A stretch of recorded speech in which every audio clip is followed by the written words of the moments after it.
বিএনপির ভারপ্রাপ্ত চেয়ারম্যান জনাব তারেক রহমান কালকে দুপুর নাগাদ ঢাকাতে এসে পৌঁছবেন এবং এইটা অবশ্যই একটা বড় ঘটনা। 1/11-এর সময় উনি যে পরিমাণ জুলুম নির্যাতনের শিকার হয়ে বাংলাদেশ ছাড়তে হয়েছে সেটা অবশ্যই একজন রাজনৈতিক পরিবারের সন্তান হিসেবে খুবই দুঃখজনক ছিল। এবং গত 15-16 বছরে আমরা দেখেছি যে আওয়ামী লীগ বিভিন্ন মামলায় 21শে আগস্টের গ্রেনেড হামলা মামলা থেকে শুরু করে জঙ্গি মামলা, মানি লন্ডারিং, হরেক রকমের মামলা, হাওয়া ভবনের গল্প, এগুলো বলে বিভিন্ন জায়গায় তাকে বিভিন্ন দণ্ডে দণ্ডিত করার যে চেষ্টা করেছে সেগুলো আসলে খুব বেশি টেকে নাই। এবং আমরা দেখলাম যে সরকার পরিবর্তনের পরে অলমোস্ট আমাদের জানা মতে প্রায় সব মামলাই তার ডিসমিসড হয়ে গেছে। তো সেইখানের একটা জায়গা থেকে এত লম্বা সময় প্রবাস জীবনে নির্বাসিত জীবনযাপন করে উনি 17-18 বছর পরে দেশে ফিরছেন। তো আমরা বাংলাদেশের নাগরিক এবং রাজনৈতিক কর্মী হিসেবে দেশের সবচেয়ে বড় রাজনৈতিক দলের নেতাকে অবশ্যই স্বাগত জানাই ওনাকে বাংলাদেশে আসার ব্যাপারে। তবে এরপরে হচ্ছে অনেকগুলো চ্যালেঞ্জের জায়গা আছে আর কি। প্রথম কথা হচ্ছে ওনার সিকিউরিটি। দলের পক্ষ থেকে ওনার নিজের ব্যক্তিগত পারিবারিক সব জায়গা থেকে একটা কমন কনসার্ন আমরা বিভিন্ন সময় দেখেছি, যেহেতু জিয়া পরিবার বাংলাদেশের দিল্লির আধিপত্যবাদের বিরুদ্ধে লড়েছে। শহীদ প্রেসিডেন্ট জিয়াউর রহমান আমার এবং আমাদের মতো অনেকেরই সবচেয়ে প্রিয় রাজনৈতিক নেতা বাংলাদেশের ইতিহাসে। তারপরে বেগম জিয়া, যিনি এখন মুমূর্ষ অবস্থায় হাসপাতালে আছেন, যার জন্য আমরা মাসের পর মাস দোয়া করছি। তো সেই পরিবারের সন্তান হিসাবে তিনি অবশ্যই দিল্লির যে আধিপত্যবাদী শক্তি আছে, ভারত এবং ভারতের যে গোলাম যে শ্রেণীটা আছে আপনার আওয়ামী লীগ, পতিত আওয়ামী লীগ, জাতীয় পার্টির 14 দলীয় দোসর, এই পুরো সিস্টেম তাকে খুব বেশি পছন্দ করবার কথা না আর কি। এর বাইরে আছে ডিপ স্টেটের একটা বিশাল অংশ যারা কোনো না কোনো ফর্মে তাকে অপর আকারে দি আদার ফর্মে তাকে ট্রিট করে। তো সেই জায়গায় অবশ্যই তারেক রহমানের নিরাপত্তা ঝুঁকি রয়ে গেছে। তো আমরা ইতিমধ্যে দেখেছি এবং অনেক সন্তোষজনক বাস্তবতায় বাংলাদেশ সরকার, অন্তর্বর্তীকালীন সরকার যত রকমের ঝুঁকিকে অ্যাসেস করে তার এই নিরাপত্তা দেয়া যায় সেটার জন্য তারা চেষ্টা করছে। দলের পক্ষ থেকে এটা আছে এবং এটা যৌক্তিক, ন্যায্যভাবে এটা করা দরকার। দ্বিতীয়ত হচ্ছে যে তারেক রহমানের সামনে আসলে বড় চ্যালেঞ্জগুলো কী কী। এখন তারেক রহমানের সামনে ফার্স্ট চ্যালেঞ্জ হচ্ছে যে ফেব্রুয়ারি মাসে যে নির্বাচনটা হবে সেই নির্বাচনে যেই জাতীয় প্রত্যাশা, এই প্রত্যাশার অনেকগুলো জায়গা তাকে অ্যাড্রেস করতে হবে।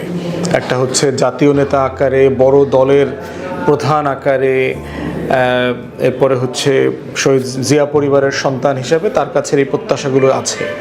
প্রথম প্রত্যাশার জায়গা হচ্ছে এবং যেটা চ্যালেঞ্জ, যে সে তার দল দিল্লির আধিপত্যবাদের বিরুদ্ধে, ইন্ডিয়ান হেজিমনির বিরুদ্ধে শক্তভাবে দাঁড়াতে পারবে কিনা, যেটা জুলাই গণ অভ্যুত্থানের সবচেয়ে বড় আকাঙ্ক্ষা ছিল। জুলাই সনদ, আমাদের 1400+ শহীদ, আমাদের লড়াই, আমাদের 16 বছর 17 বছরের যে আওয়ামী ফ্যাসিবাদ বিরোধী লড়াই, এর প্রত্যেকটা লড়াইয়ের যে আকাঙ্ক্ষা বাসনাগুলো ছিল সেগুলোকে ধারণ করে টিকে থাকা এবং জাতীয় নির্বাচনের মধ্য দিয়ে যেটার একটা সাংবিধানিক পরিণতির দিকে আমরা যাচ্ছি। তো সেইটা একটা বড় চ্যালেঞ্জের জায়গা। দ্বিতীয়ত হচ্ছে শহীদ জিয়ার যে রাজনীতি, দিল্লির আধিপত্যবাদের বিরুদ্ধে যে রাজনীতি, সেই রাজনীতিতে প্রধান জায়গা হচ্ছে আজাদির লড়াইয়ের শত্রু মিত্র চেনা। দেশের মধ্যে এবং দেশের বাহিরে বিএনপি এবং তারেক রহমান তার টিম সেই শত্রু মিত্র সাপেক্ষে আগামী দিনের বাংলাদেশে নেতৃত্ব দেবার যে প্রস্তুতি এবং যে বয়ান হাজির করা দরকার, এটা হচ্ছে তারেক রহমানের সামনে আরেকটা বড় চ্যালেঞ্জ, যে দল আকারে তিনি সেই কাজটা কিভাবে করবেন এবং এগিয়ে নিয়ে যাবেন। তৃতীয়ত হচ্ছে বিএনপি এবং তার যুগপদের সঙ্গীরা 31 দফার একটা কর্মসূচি দিয়েছে, যেটা নিয়ে আন্দোলন সংগ্রাম হয়েছে। আমরাও বিভিন্ন মিটিংয়ে বিএনপির 31 দফার প্রোগ্রামাদিগুলিতে গিয়েছি। তো সেখানে একটা বড় চ্যালেঞ্জের জায়গা হচ্ছে যে দফা দেওয়াটা গুরুত্বপূর্ণ না, আগামী দিনে এই প্রত্যেকটা দফা কিভাবে দল আকারে তার দলের নেতাকর্মীরা কিভাবে বাস্তবায়ন করবে এবং মাঠে নিয়ে যাবে। সাথে হচ্ছে এটার সাথে ইলেকশন ম্যানিফেস্টো এবং জুলাই সনদের উপরে গণভোট, এর প্রত্যেকটা বিষয়কে কিভাবে জাতির সামনে জাতীয়ভাবে নিয়ে যাবে, এইটা তার সামনে আরেকটা বড় চ্যালেঞ্জের জায়গা, যে এইটা তার নেতাকর্মীকে সে কীভাবে কনভিন্স করবে এই জায়গাটাতে যাওয়ার এবং এই দৃঢ় পথ হাঁটবার। আরেকটা বড় চ্যালেঞ্জ হচ্ছে এখন তারেক রহমানের সামনে, সেটা হচ্ছে যে উনি একটা দূরত্বে বাস করতেন, 5-6 ঘন্টার একটা দূরত্ব আছে, দিন রাতের ঝামেলা আছে, 7,000 মাইলের ফিজিক্যাল দূরত্ব আছে। এই দূরত্ব থেকে হয়তো ওনার কিছু ইনফরমেশন গ্যাপ হতো, কিন্তু আমরা ধারণা করছি ফার্স্ট হ্যান্ড এলাকাতে চলে আসলে, দেশে চলে আসলে ওনার সারা দেশে তৃণমূলের নেতাকর্মীরা ওনার কাছে সেই অ্যাক্সেসটা পাবে। দলের পক্ষে বিপক্ষে ইতিবাচক বিভিন্ন গ্রুপিং আছে, ইন্টারনাল আভ্যন্তরীণ কোন্দলের ব্যাপারগুলো আছে, এগুলোর ব্যাপারে উনি ভালো তথ্য পাবেন। তো ওনার এখন সবচেয়ে আরেকটা বড় চ্যালেঞ্জের জায়গা হচ্ছে দলকে নিয়ন্ত্রণ করা। দলের একটা একাংশ যারা গত 16 মাসে তাদের আমলনামার যে খতিয়ানটা তারা দেখিয়েছে জাতির সামনে, সেটা কিন্তু পুরো আওয়ামী ঘরানার ছিল। মানে চাঁদাবাজি, গুন্ডামি, লুটপাট, বদমাইশি, যেটাকে হাইব্রিড বিএনপি বলা যেতে পারে। তৃণমূলের একটা বিশাল যারা নেতাকর্মীরা আছে, যাদেরকে আমরা চিনি, যারা আন্দোলনে সংগ্রামে খুব সক্রিয় ছিল, তারা নিজেরা এখন দলের ভিতরে সাইডলাইন হয়ে আছে। তো সেই জায়গাটা দলের ভিতরে ডিসিপ্লিন নিয়ে আনা এবং দলকে যারা বদনামি করছেন তাদেরকে বদনামি থেকে দলকে রক্ষা করা এবং দলের যে ইমেজ আছে সেটাকে সারা দেশে প্রমোট করা, সেই জায়গাটা তারেক রহমানের সামনে আরেকটা বড় চ্যালেঞ্জ যে সে সেটা কীভাবে ডিল করবে। এর বাইরে আর একটা জায়গা হচ্ছে যে একটা জাতীয় নির্বাচন করবার জন্য আইন শৃঙ্খলা বাহিনীর ভূমিকা যেমন আছে, প্রশাসনের একটা ভূমিকা আছে একটা ভালো নির্বাচন করবার জন্য, নির্বাচনের পরিবেশ রক্ষা করবার জন্য, নিরাপত্তার জন্য এবং অন্যান্য রাজনৈতিক দল যেন নিরাপদে ক্যাম্পেইন করতে পারে, সেই পরিবেশ রক্ষা করবার একটা বড় দায় কিন্তু বিএনপিরও আছে বড় দল আকারে।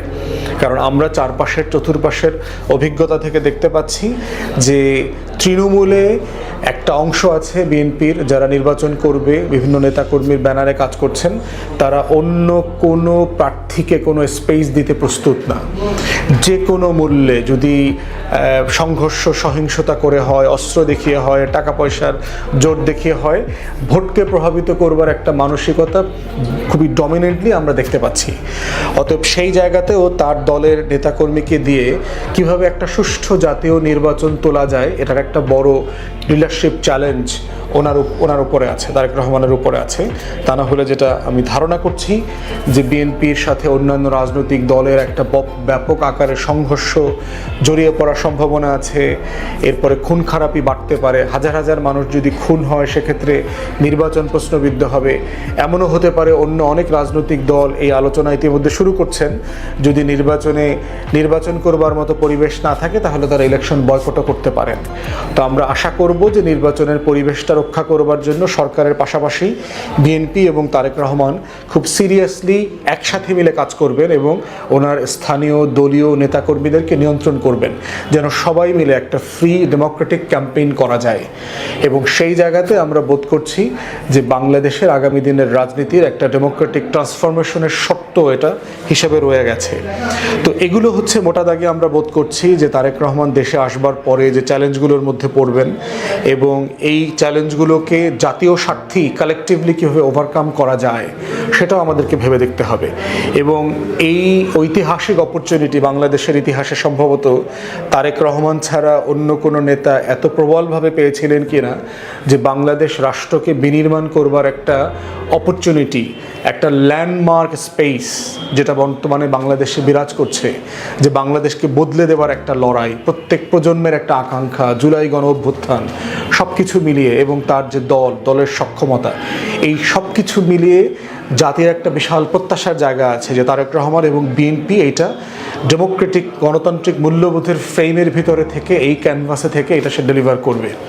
তাই আমরাও ওনাকে স্বাগত জানাচ্ছি, ওনার নিরাপত্তার জন্য আমাদের দোয়া, এবং রাজনৈতিক কর্মী হিসেবে আমরা আলোচনা সমালোচনা একমত দ্বিমত করে সবাই এই জাতীয়তাবাদী যে ফ্রেম আছে, শহীদ জিয়া রাজনৈতিক ফ্রেম, জুলাই গণ অভ্যুত্থানের ফ্রেম, সেই ফ্রেমে ভিন্ন ভিন্ন রাজনৈতিক ব্যানারে আমরা রাজনীতি করব এবং কথা বলে যাব। এবং এই কথা বলার পরিবেশ নির্বাচনের পরে যদি বিএনপি ক্ষমতায় আসে, সরকার গঠন করে, তারাও এটা অ্যাসিওর করবে, নিশ্চিত করবে যেন আমরা এটা চালিয়ে যেতে পারি। ধন্যবাদ।